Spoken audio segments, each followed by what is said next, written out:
Do it the way you feel you want to do it and see what happens. You may just have tapped into something that is going to help you manifest what it is that you need. Step out of the box. Stop trying to do things in the way that everyone says to do it. Trust yourself. You're human, just like that next person that's telling you that you're looking up to, that may be the guru to you in your eyes. Hello, beautiful creatures. Welcome to my channel. I am Aradia, the Witch of Dark Light, and I hope you all are doing well. This video is going to be, I'm taking it back to the basics. When I first started my channel, I created, I don't know if I did how many videos I did, but it was called Magick Talk Fridays. This is not Friday. This is whenever you are watching this, but this is a bit of magic talk and things that are going on in my life and in the witchy community. So if you want to sit and hear about that, you can actually just do what it is that you're doing and leave this playing in the background, because it'll be a talking video. I will be sharing some B-roll of some of the things that I'm talking about and different things like that. So either grab a seat or just turn this on in the background. So the first thing I want to talk about is there's this word that's going around circulating in the witchy community. It's called being delusional, and some of the benefits from that. I'm going to touch a little bit on that and how things like that affect me or have been affecting me in my life. So when you are a witchy creator, you're out there for the world to see, you invent this identity. And this identity is to encompass all of the things that you are, at that time at least, and all of the things that you wish to be acknowledged for. So typical me, once I did that, I'm the type of person that wants all parts of my life to be that thing. So because I'm like, I'm not going to hide who I am. I'm not going to hide what it is that I do. I don't care if, as especially being a witch, what people say. I'm just going to, hence why I got the tattoo right here. I like to share things about myself to the world and not hide. So what happened was I found out over time that consuming that identity as a whole left me no outlet, right? So let me explain what I mean by that. So I am in a community of vampires, witches, wolves, Syrians, and other kin. In that community, we go to a lot of events where it's sort of like a cosplay, but it's serious to a lot of people because this is their identity. And this is the time that they can dress in a way that shows people who they are on a greater level. So because I had consumed my identity as a whole throughout my whole life, my mundane part of my life, I really left myself no room to have an outlet. So, for example, the Beyonce, she initially had to develop this alter personality, which was Sasha Fierce, because she wanted to leave all of the things that came with Beyonce that prevented her from being the best that she can be on stage to the people. To go on stage and perform, does Sasha Fierce, when does she show up? Usually when I hear the crowd, when I put on my stilettos, when like the moment right before when you're nervous and that other thing kind of takes over for you. So she developed that identity. This gave her sort of permission to be the way that she needed to be. And it is not being fake. It is you giving yourself permission to bring out that part of you, because it's not connected to all of the fears. So you bring out that part of you at a greater level. And this is that identity. So I left myself no room to, like, my YouTube personality took on all of the hang-ups that came with who I originally am, right? So I just, I was thinking about a lot about that, and decided that I wanted to. My name is Aradia Arcanum, right? Originally in the community that I work in and play in and, teach in, I was known as Arcanum.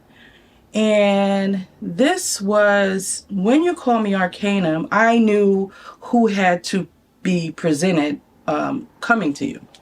So now, I took on Aradia Arcanum, and this is who I am in my mundane as well.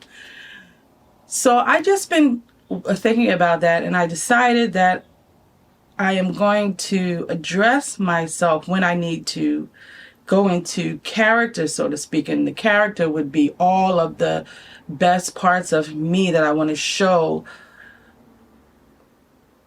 Not the best parts, but the parts of me that want to hide behind fear and scared of doing certain things, and all of that, all of those hang-ups that your personal identity comes with. So just some food for thought for you, that it is not being fake, it is not being someone else. It is just sharing and being able to give yourself permission to be all of the things that you want to present to the world. And you can step out of those things that hold you back for a moment and walk into the greatest parts of yourself, your higher self, so to speak. So just some food for thought for you. And it was another thing that I wanted to share. It's kind of part of your personal identity, right? So, and excuse me guys, I've been battling this cold. When you get a cold and spring comes, those are like the hardest to get rid of. But anyway, so when you are a witch, I heard someone the other day on YouTube say, I am a witch, but I do not practice witchcraft. Here's my 2 cents on that. Everyone, witch or not, manifests in their life.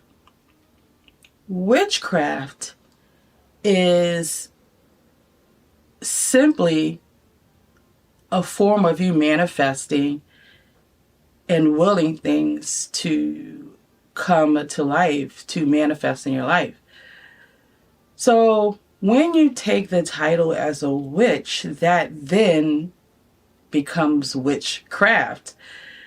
You may not be consciously creating something and calling it witchcraft, but if you are calling yourself a witch, everything that you craft, whether it's herbal remedies, whether it's whatever it is that you do, this is a form of witchcraft.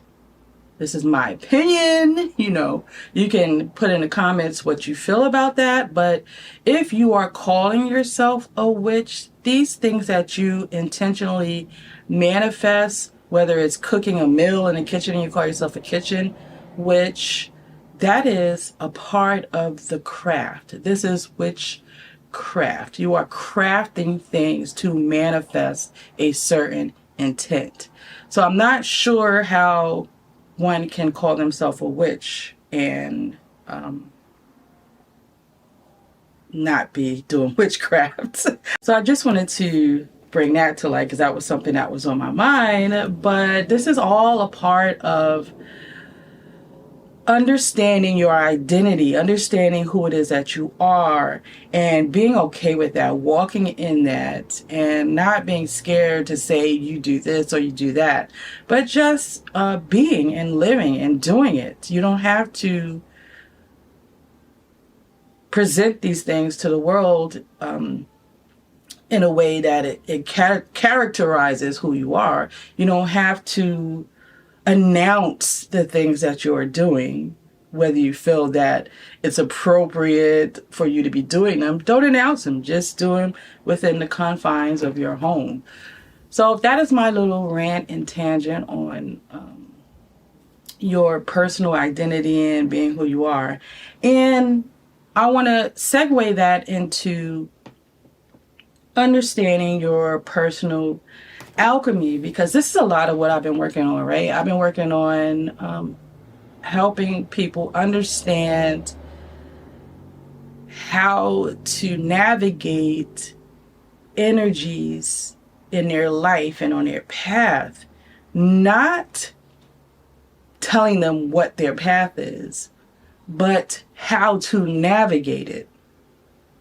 So, for example, there are certain things that everyone says these are the basics or the basic tools that you use to manifest or accomplish these goals or protect yourself or things like that.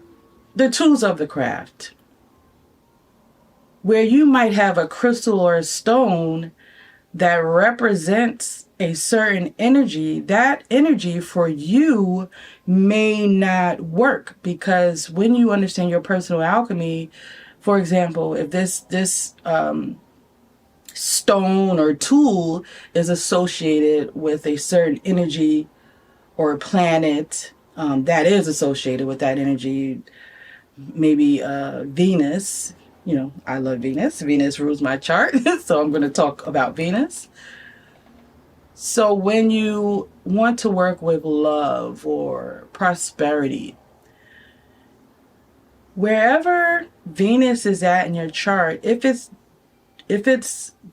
debilitated, or if it's in a place where it is uncomfortable and it's not able to shine and be the best that Venus can be in your chart, for you, when you don't know this and you aren't aware of this, taking on those attributes may not be as effective for you, because it is in alignment with those Venus energies. And your Venus energies for you aren't as active because it's in a place in your personal alchemy that it cannot shine. So you have to work on that.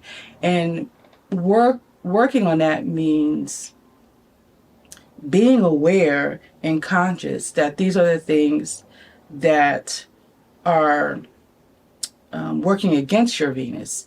So those are the things that you want to work on to, let your Venus be able to shine and give your Venus some room to be able to do and work the best that it can for you. So there's a lot of things that, this is why when people say, when you work with a deity, for example, this deity likes this, so this is what you have to do to work with that deity.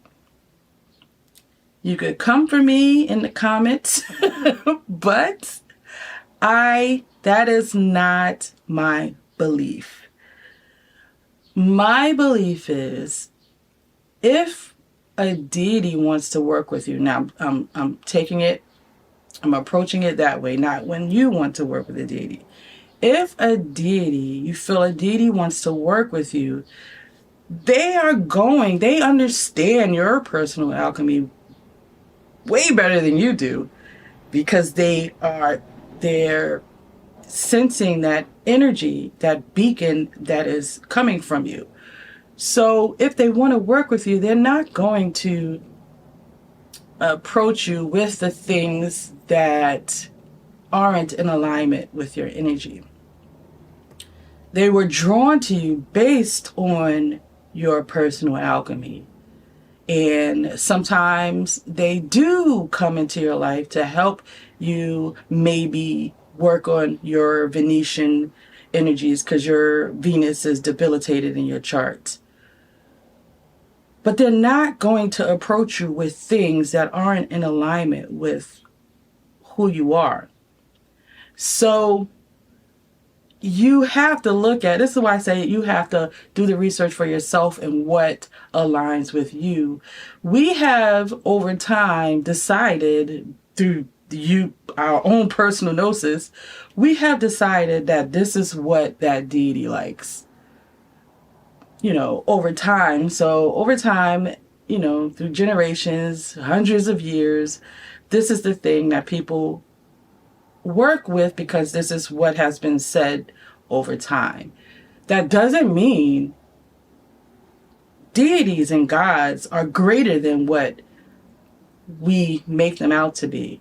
They're not going to be like, well, I don't like this black candle that you put out for me, so I can't work with you. Think about that. That is a human construct, a human thought. So really do your own research and understand your own personal gnosis with this deity and this energy that you want to work with. And that's my 2 cents on that. So some other stuff that I've been doing, I've been working on my website and working on creating some courses. And the one big course from that will be mini courses. But the course I've been working on is Practical Magick. And I use that name because I love the movie Practical Magick.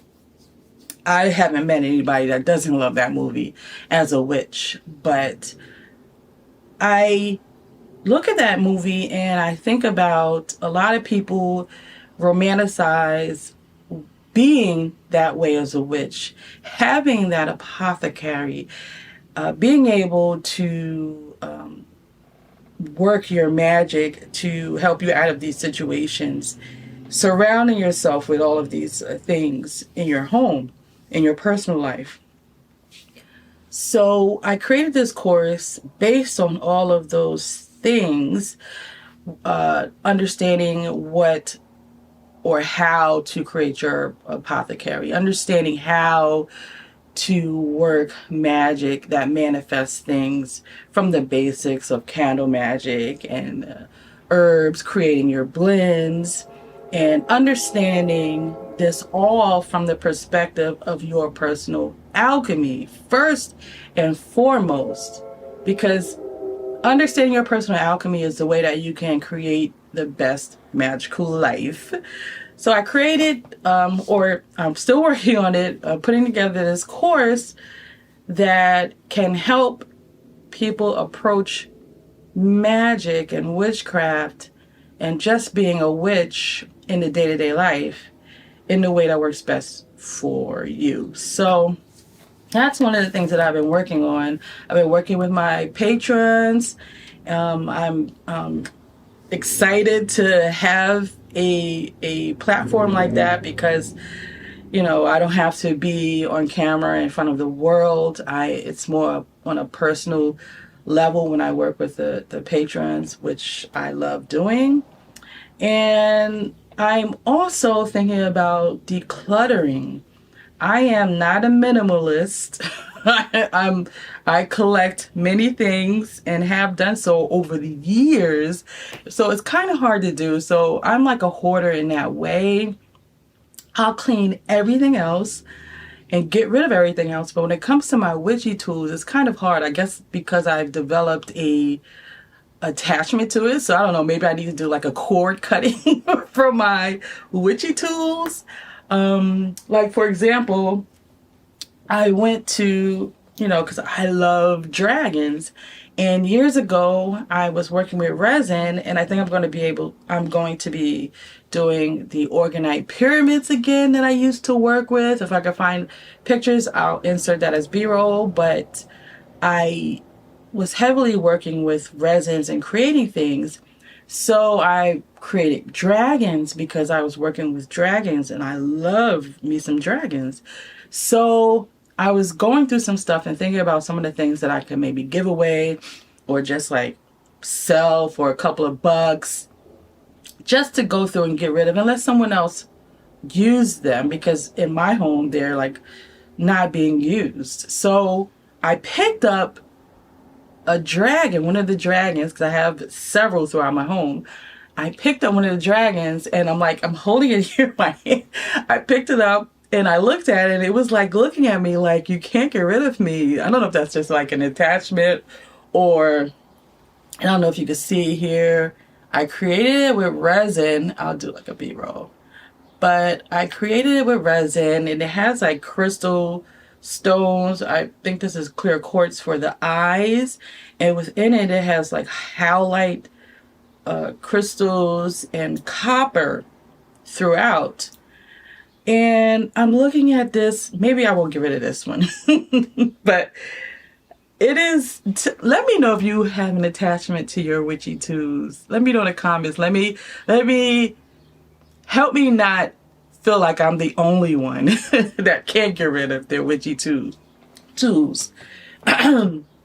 So yeah, this is because I love dragons. This is my dragon head, and I have several that I've created and kept in the home because I can't get rid of them. So that is a part of some of the things that I've been working on. My identity, you know, clearing out. And I guess that's because of the season that we're in.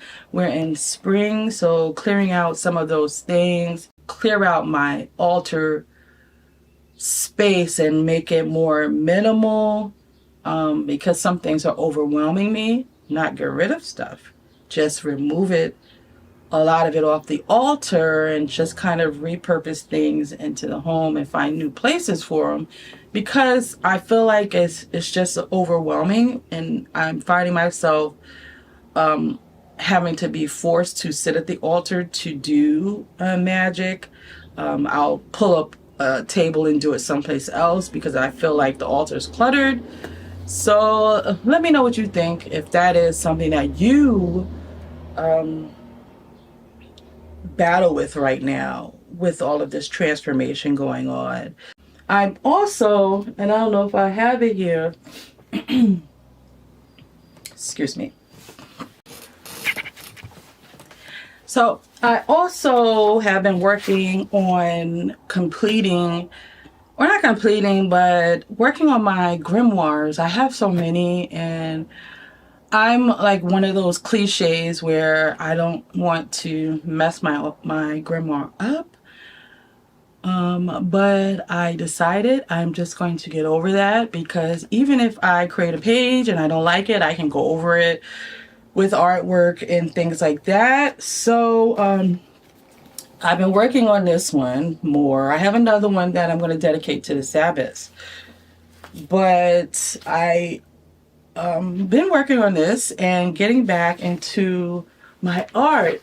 I created a little, I mean, I didn't put a book cover on it or anything, but I created this book. You know, I sewed this book together with the signature pages, and it's in here. But what I use it for is as a rough draft to some of the artwork that I'm working on. I'm creating moon characters, kind of like talismanic sigil working, I guess. I'm creating them to stand for certain aspects of the moon, and I will also be creating characters that, I don't want to say characters, that seems so, well, creating images that represent certain alignments and conjunctions with the moon. So it's kind of personal. They are rough drafts. So they're just like, if you see here, they're just I was just working with faces at first. Hopefully you can see that. If not, I'll do the B-roll. I created faces at first. Had this face here.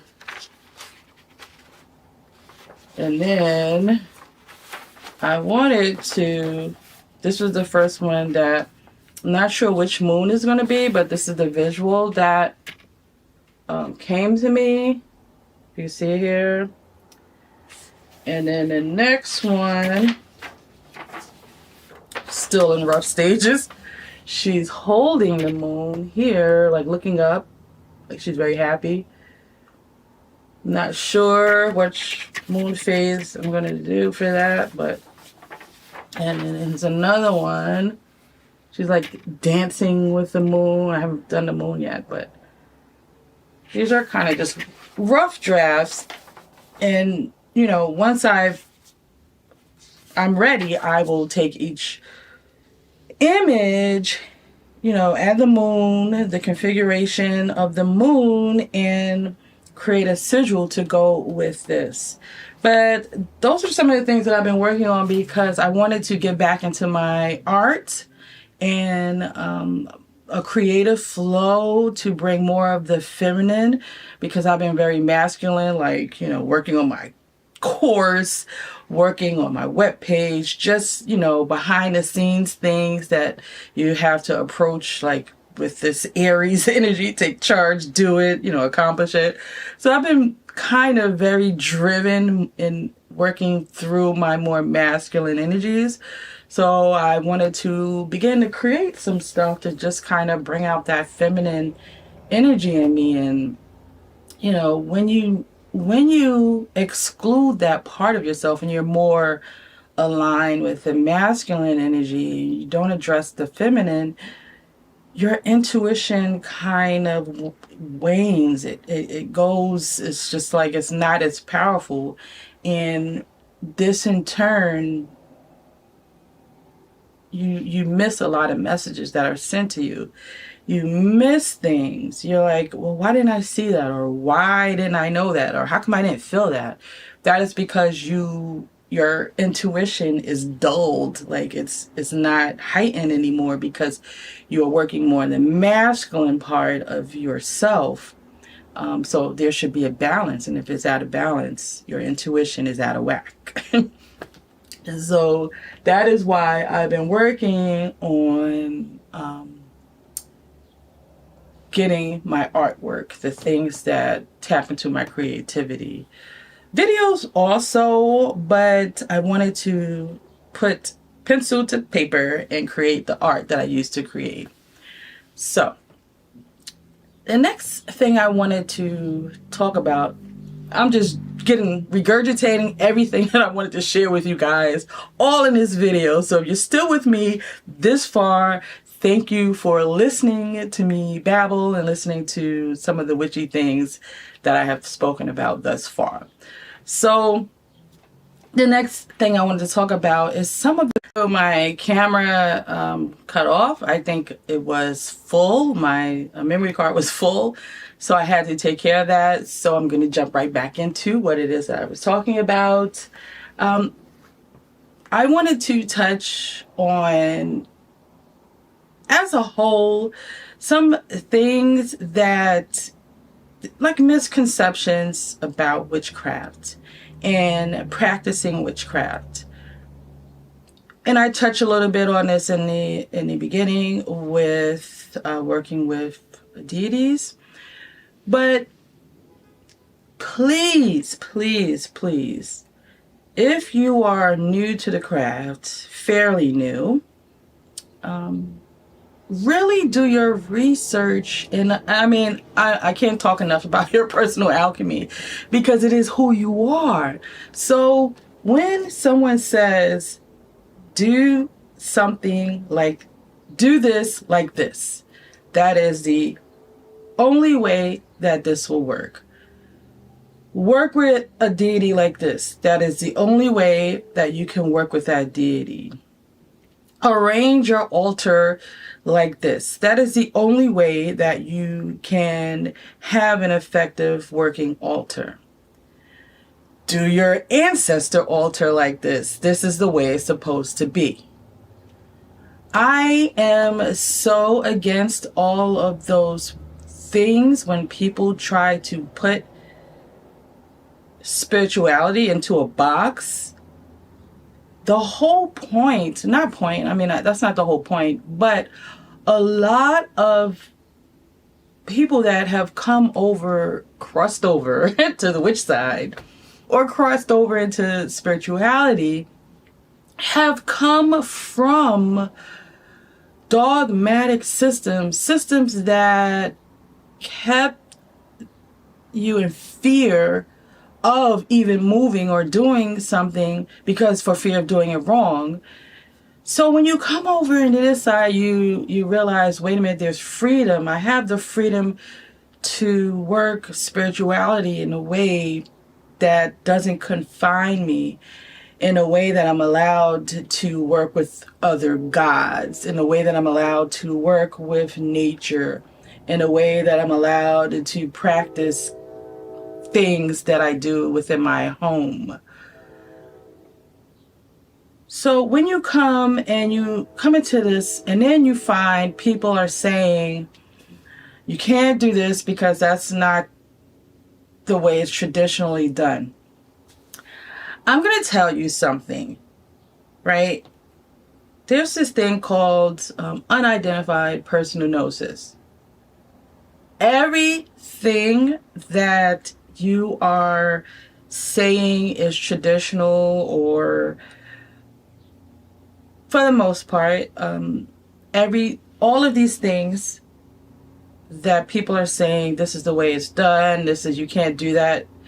And I'm not speaking about cultural appropriation, right? I'm speaking about just in the way that you practice your craft. Even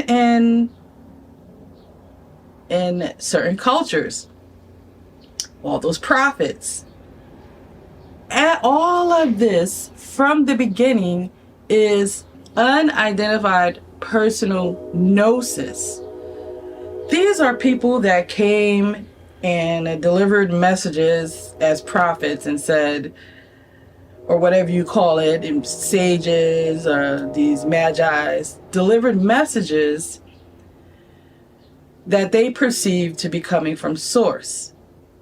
So what happens is you have these mass of people deciding that this is the word, we're going to stamp this because this is what it is, this is how it should be done, and thus saith the prophet, or thus saith the word that comes from source, right?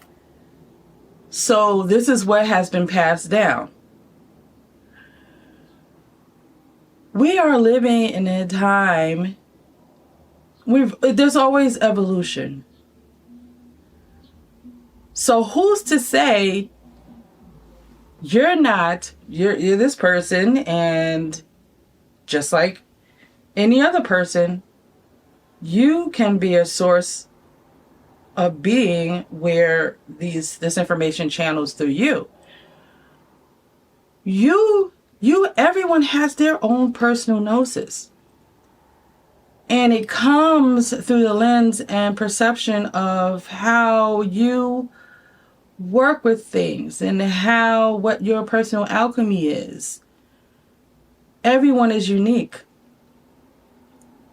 So my whole point is saying this is, come out of fear of you maybe doing something the wrong way.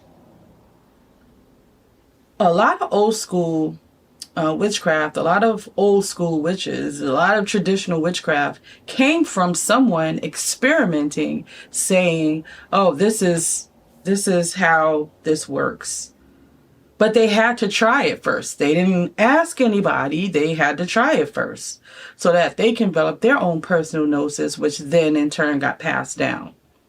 So you have to do the same thing. You can't use someone else's personal alchemy to help you on your path, you have to go ahead. Now, granted, there's some foundational things that are backed behind science that you have to work with, but even in that, there's a way to work with that then works with your personal alchemy. So come out of fear. If someone says, this is the way you do your altar, do it the opposite. Do it the way you feel you want to do it and see what happens. You may just have tapped into something that is going to help you manifest what it is that you need. Step out of the box. Stop trying to do things in the way that everyone says to do it. Trust yourself. You're human, just like that next person that's telling you that you're looking up to, that may be the guru to you in your eyes. You're human. You have the same equipment that they have. You have the same way that they channel their information. You are capable of channeling that information. The only difference is they believe it, they are aware of it, and they trust it. So you become your own guru. Look to yourself. And yes, going as a newbie, as a beginner witch, or just walking into this path, it is good to have a mentor. But if you have a good mentor, they're going to tell you, this is the way that is basically done, but take that and make sure that it is the way that it works for you. And, do your research and understand it so that you can work with it. So I just wanted to share that with you, and I don't want to make this video too long of a rant or me chatting and sharing with you, but that is a big thing for me. I have an Aquarius North Node, so the things that I do, I don't like to be in a box when I do it. And when you try to give me a title, all right, I'm not finished. Another topic, titles. So I am the Witch of Dark Light. I chose that name, or it chose me, because I love a balance of things. And I got away from, the art side of me. I got away from a lot of things because when I first came into the craft, I was like, I don't want people to think that I'm foo-foo because I love unicorns. I love the dark. But at this point in my life, I don't care. Being the witch that I am incorporates unicorns, demons, angels, elementals, fairy, the fae. I love all of those things, and I'm not going to hide that because for fear of what people may think, because they're going to think something anyway all the time. So if I'm telling you to not be in fear and just do what it is that you feel called to, I have to do the same thing. And these are the things that I've been working on. So I just used to think that I shouldn't do that because people will get confused about the path that I'm on. You know what? I don't care right now. So if you see one day I'm like, yeah, the demons, and then the next thing you see me working with unicorns, and I'm just using those as like examples. That is who I am. I am dark and light. That is all of me. So I can't just share the one side of me in this, in this room here where it's, it's more of the dark aesthetic of the side of me. This is why I came out and brought you out to my kitchen and out, into the light, because I wanted to share that part of me as well. So that is all I wanted to say. And I will be sharing, I'm working on videos to talk about the herbs, the botanicals that some of you commented on and wanted me to share about, because I put a question out there. What are some of the herbs or botanicals or plants that you wanted to see me work with? So I got some great suggestions, and I am working on those videos. I didn't forget you, lovelies. It's just I got a lot going on, and I didn't want to feel overwhelmed, because that can happen, especially being a YouTube creator, especially being someone with many social platforms. Share some of the thoughts that you have in some of the things that I mentioned about your personal identity, you know, being delusional. If you feel that that's something that works for you, you know, share that in the comments, and share what you think about being a witch and saying that you aren't doing witchcraft. Let me know your thoughts on that as well, because we all have our personal understanding of things. And as a community, we can come together and be adults and talk about those things. So I would hope. So go over and check out my website and see what it is that I've been working on and doing. And check out the Practical Magic Witchcraft course. And see what that's all about. And check out my Patreon. Over there, I added a couple of more tiers, and I'm just loving being able to have a platform like that, as I mentioned. So yeah, that is all I wanted to say. So lovelies, until the next video, I love you all, and into the shadows. Subscribe.